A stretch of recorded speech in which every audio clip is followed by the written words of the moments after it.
Overall, I thought it was a great night. It was NCCU basketball. Obviously the first two games, us losing on the last possession of those games, it didn't sit right with your spirit. You got to chew on that. And, the one thing we're not going to do is have a pity party and come back and point fingers and blame. I'm going to hold myself accountable. We didn't coach good enough last weekend. We didn't play good enough.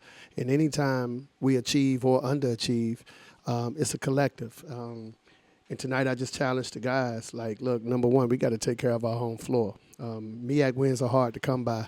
We have so many new guys, I don't think they understood how difficult it is and how hard they have to play each possession just to try to secure a win in this league, right? When you have North Carolina Central across your chest, we've won at a high level for a decade and a half, right? And teams know that and they understand that, and sometimes they're going to be well prepared and have a little extra oomph to come out and compete against you. And I thought we responded well to the challenge. But hats off to Po Boy and KP, right? Again, I hold them accountable. And I was like, look, man, you can't just be preseason all conference on Instagram, right? Like, no, like that's not when it works. We need you out here, right? And so they rose to the challenge, and kudos to them. So looking a little past the offense, you guys of course started off hot and stayed on top of the game, never lost the lead. Let's talk about that defensive performance. You were mentioning, you're playing with Central across your chest, and defense is like big with Central. Can you just talk about your defensive performance in that first half, and apparently so short of only 17? Yeah, we didn't guard the right way. We didn't guard well this entire weekend. And, when you have so many new guys with not a lot of cohesiveness out there, it's difficult. That's the most difficult thing to do is get them connected and get five acting as one. Such is life. So we came back, we worked on some things, still have some more things to work on. I thought we were great for 30 minutes defensively. The last 10 minutes, I thought we were trash, to be completely honest with you, but that's kind of how the game goes. And you guys have a pretty solid DSU team coming in here on Monday.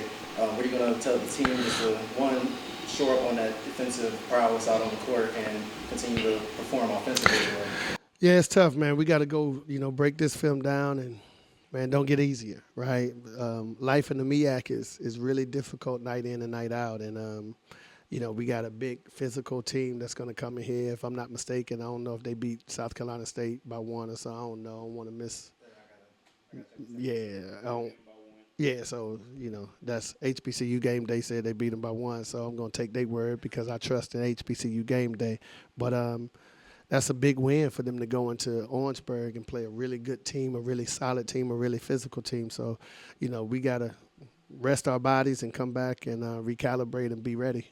I probably already answered all the good ones. I'll just ask, so, 0 for them, Shaw. He's kind of been their leading scorer, and first half, he didn't really get anything going.